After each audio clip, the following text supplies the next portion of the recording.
Ciao a tutti, oggi in questo video vi mostrerò come riuscire a coltivare l'oro, le arachidi, addirittura in un vaso come questo, su un balcone, in casa. Basterà fare un buco, inserire all'interno l'arachide, dopodiché coprire e dal terreno nel giro di pochissimi giorni otterrete dei risultati incredibili. Molti credono che loro facciano parte della famiglia della frutta secca, in realtà no, loro sono legumi e non nascono né sui cespugli né tantomeno sugli alberi, bensì all'interno della terra. Seguite il video perché è davvero molto carino e secondo me vi piacerà. Scegliere i semi è la cosa più importante. La prima cosa che occorrerà fare sarà quella di procurarsi delle arachidi. Quelle del supermercato andranno benissimo. L'unica cosa alla quale dovrete stare attenti, ed è tassativa, è che loro non siano cotte né salate, perché se lo fossero, all'interno i semini sarebbero morti e da lì purtroppo non nascerebbe nulla. Distinguere quelle che sono state cotte da quelle che invece sono crude è davvero semplice, basterà guardare la parte esterna. Queste sono quelle che sono state messe in forno, infatti la parte esterna è dorata e quasi marroncino scura. Invece queste altre non sono state assolutamente cotte. Provo a mettere vicino le due tipologie per mostrarvi meglio la differenza. Quindi questa che non è stata cotta è di un colore molto chiaro, quest'altra invece, che è stata cotta in forno, ha un colore quasi bronzato. E tra le due tipologie soltanto questa all'interno avrà i semini adatti per generare poi le nuove piantine. Una volta trovati però, prima di procedere alla semina vera e propria, occorrerà estrarre i semi dal baccello. Il baccello è questa parte, questo involucro duro, quello marroncino. I semi, quelli che daranno origine alla pianta, si trovano all'interno, che sono poi quelli che noi andiamo a mangiare. E sono questi. Quindi non resterà altro che tirarli fuori e utilizzarli. Aperti i baccelli ed estratti i semi, vi troverete sicuramente in uno di questi tre casi. Il primo, quello migliore in assoluto, è dove il seme è ancora integro e ricoperto addirittura dalla pellicina. Messo in terra quasi certamente lui darà origine a una nuova piantina. Il secondo caso, ovvero questo, seme integro però la pellicina non c'è più. Anche lui messo nella terra, quasi certamente la piantina la farà nascere. Il terzo caso, quello meno appetibile, è quello dove il seme si apre in due.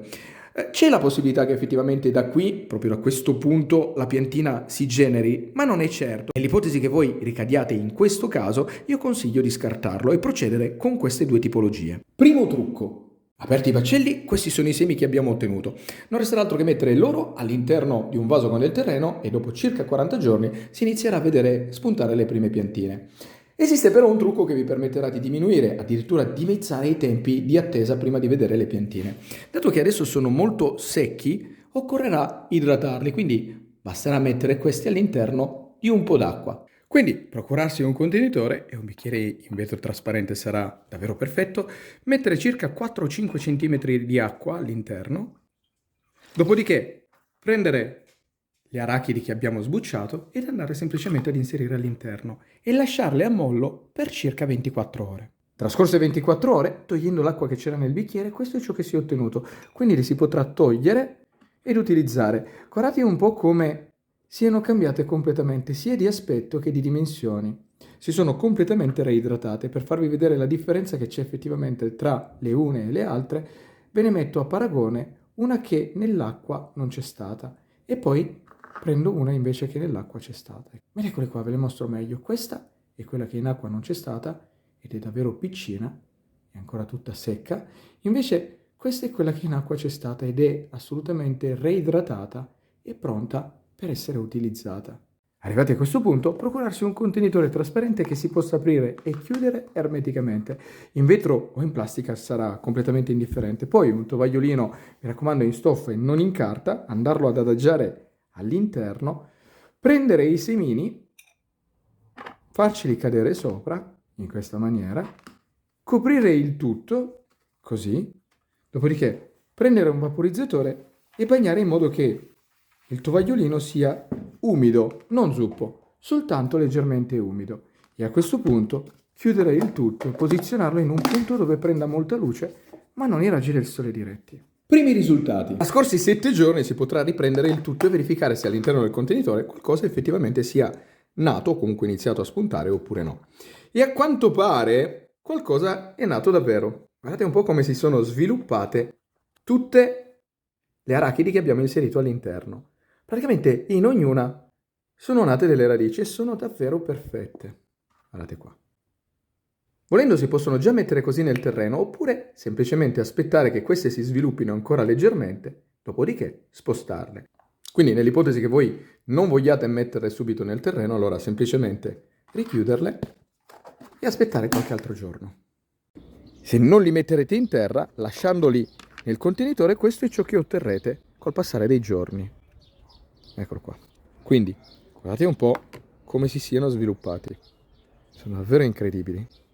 Però, arrivati a questo punto, è davvero necessario posizionare loro in un vasetto col terreno, perché se no c'è il pericolo che poi soffrano e la piantina secchi. Semina. Nell'ipotesi che voi vogliate iniziare la semina dopo 7 giorni, allora basterà prendere un vaso il più grande possibile. Io in questo caso l'ho preso 100 x 40 e l'ho riempito con del terreno soffice e drenante, di buona qualità, anche del terriccio universale andrà benissimo. E basterà posizionare i semi a distanza gli uni dagli altri di 10 cm. Ed una volta posizionati nel vaso, basterà fare dei fori di circa 10 cm di profondità, semplicemente fare cadere i semi in modo che la radice sia verso il basso, dopodiché coprire.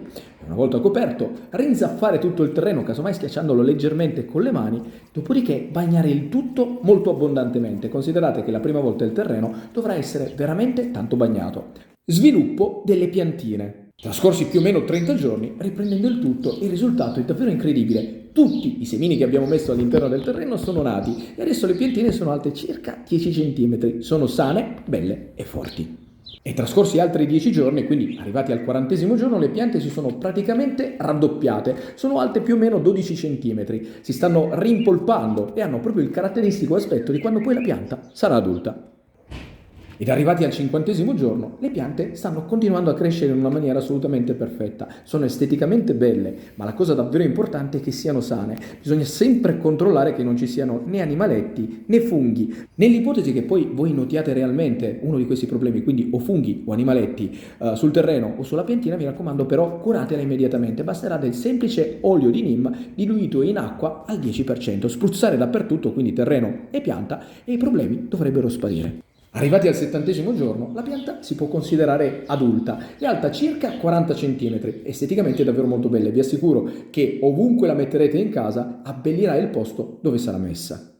Quando la pianta sarà adulta raggiungerà anche la sua maturità sessuale, quindi inizierà a cercare di riprodursi e produrrà dei fiori. Questi sono piccini, circa 1 centimetro, di un colore giallo, e vi assicuro che sono dal vivo bellissimi. Hanno un colore molto intenso e un profumo assolutamente gradevole.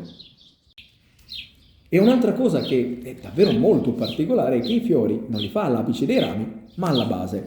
Questo perché quando seccheranno creeranno dei piccoli listelli che dovranno andare ad inserirsi all'interno del terreno per poi creare le vere e proprie noccioline. E man mano che la pianta crescerà inizierà a produrre anche questi, che sono i fittoni. Loro, una volta che andranno nel terreno, saranno proprio quelli che genereranno i frutti. Man mano che cresceranno entreranno nel terreno da soli, non bisognerà fare davvero nulla. Guardate, qui ci sono i fiori, perché è proprio da qui che nascono i fittoni. Raccolto. E mano a mano che la pianta crescerà, questa tenderà a cambiare di colore, quindi passerà da un verde intenso a un giallo paglierino. Ed è molto probabile che quello sia il momento adatto per pensare alla raccolta dei frutti. Quindi basterà tirar fuori qualche fittone che sia andato ad inserire all'interno del terreno, e se al suo apice troverete già il frutto maturo, allora vorrà dire che si potrà procedere con la raccolta. La raccolta dei frutti è davvero semplicissima, non resterà altro che capovolgere letteralmente il vaso e tirar fuori il pane radicale, dopodiché metterci le mani dentro e, rompendolo, andare alla ricerca di tutto ciò che sono i frutti che sono in realtà, passatemi il termine, il gioco di parole, il frutto del vostro lavoro, di mesi di lavoro. Vi assicuro che quando andrete a tirare fuori dal terreno tutto ciò che le piantine hanno prodotto sarà una vera e grande soddisfazione. E in queste immagini provo a mostrarvi meglio come, ma soprattutto dove nascano le arachidi. Guardate come all'apice queste siano collegate al fittone che dal fiore è andato all'interno del terreno e poi le ha fatte sviluppare. Io credo che la natura sia davvero incredibile. Guardate la perfezione che è riuscita a creare con questi frutti. E una volta tirati fuori, questo è il risultato che si è ottenuto. Guardate un po' quante ne abbiano fatte nascere, e sono tutte assolutamente perfette. Sono enormi e pronte da raccogliere, fare asciugare e poi cucinare. Quindi non resterà davvero altro che farli asciugare, dopodiché cuocerli, oppure tenerli per le semine successive. E aprendoli, all'interno guardate i semi come appaiono, eccoli qua, sono assolutamente perfetti. Eccoli, quindi basterà tirarli fuori ed eccoli qua. Adesso hanno un aspetto bianco, la pellicina è bagnata, quindi non ha il classico colore rosato, ma basterà farli asciugare all'aria per qualche ora e loro cambieranno colore. E con questo il video si conclude, spero che vi sia servito per imparare qualcosa di nuovo, di utile e di divertente. Se vi è piaciuto però, mi raccomando, lasciate un commento, mettete un mi piace, ma soprattutto iscrivetevi al canale e già che ci siete un'occhiata dategliela, perché sono quasi certo che tra tutti i video che ho caricato, almeno uno che vi potrebbe piacere lo potreste trovare. Quindi, detto questo, un saluto e al prossimo video.